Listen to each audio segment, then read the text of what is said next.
More than 20 people have been killed in Ukraine during heavy attacks by Russia. The eastern city of Dobropillia was worst hit. Ukraine's Interior Ministry says Russian forces fired ballistic missiles, multiple rockets and drones. Scenes of devastation in a residential area. Apartments in the city of Dobropillia in the Donetsk region reduced to a shell from the heavy bombardment. Ukraine's Interior Ministry says even as firefighters moved in to extinguish the blaze, the same area was attacked again. A number of children are said to be among the dead. It's all very scary. There is so much grief. We are hostages in this situation. There's nothing we can do. There were also drone attacks on the Kharkiv region and the southern port city of Odessa. It's pure terror. Why are they doing this?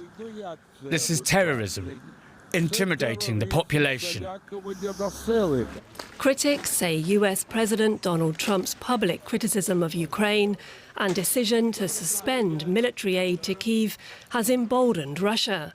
Poland's Prime Minister Donald Tusk was unusually blunt after the latest attacks, posting on X, "This is what happens when someone appeases barbarians."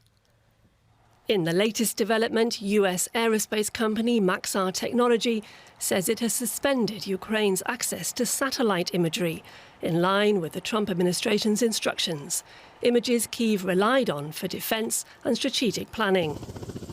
Ukraine is also suffering setbacks on the battlefield. Russia says its forces have retaken 3 villages in its Kursk border region. Moscow is seeking to cut off supply lines to thousands of Ukrainian soldiers inside Russia. Essentially, the idea is to have these Ukrainian troops surrounded and possibly take them as prisoners of war, or basically to force them to surrender. And of course, this would be important before any sort of talks between the Russian and the Ukrainian side.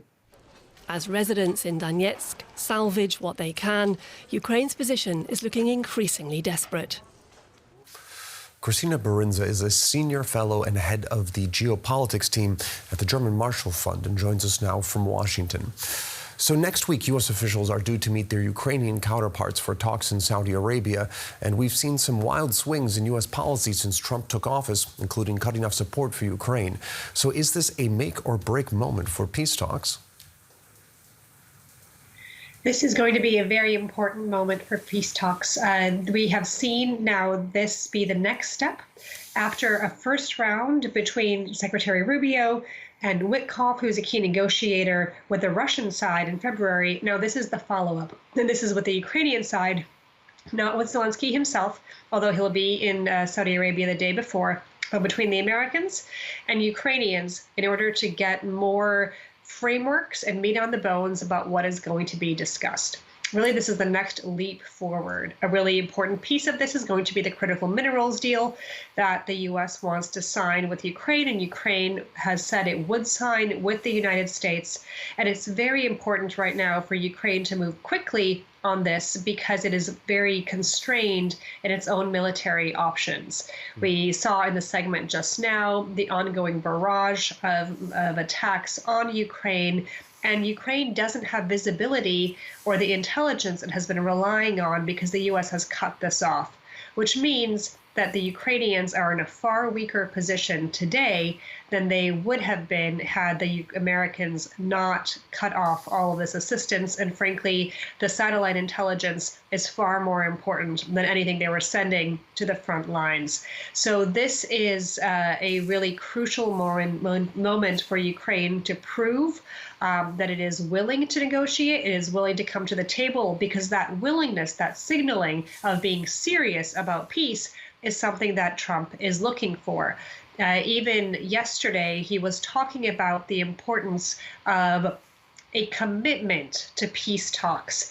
And once the Ukrainians sufficiently show their interest, I think there's also a good prospect for them to be getting some of this support back on the military side. And so it's really a commitment to seriousness that they need to show in Saudi Arabia this upcoming week. Now, Mr. Zelensky has said that there are realistic proposals on the table as he saw that. Does that give you hope that a deal could be reached in the coming days? I think there's a lot of hope that there could be quick progress here. On the one hand, Ukraine's situation becomes far more dire. On the other hand, the Americans have shown just how serious they are about a quick peace. The factor that we don't know is the Russian side. Trump has said that he believes that Putin is very serious about peace, and yet what we have seen in the recent days is Putin taking advantage of the more vulnerable position that Ukraine is in to grab as much as possible and to demoralize Ukrainians as much as possible before we get to the Saudi Arabia talks. Does Putin actually want peace? This is a really big question. In many ways, he could have peace at any moment. He could just say, done, I'm happy, it's over. But he hasn't, and he hasn't for over 3 years. So my big question is, even if the Ukrainians do everything that the Americans want, is there really a prospect for Putin to stop? That is the question at this hour. That was Kristine Berzina, senior fellow and head of the geopolitics team at the German Marshall Fund. Thank you very much for your analysis.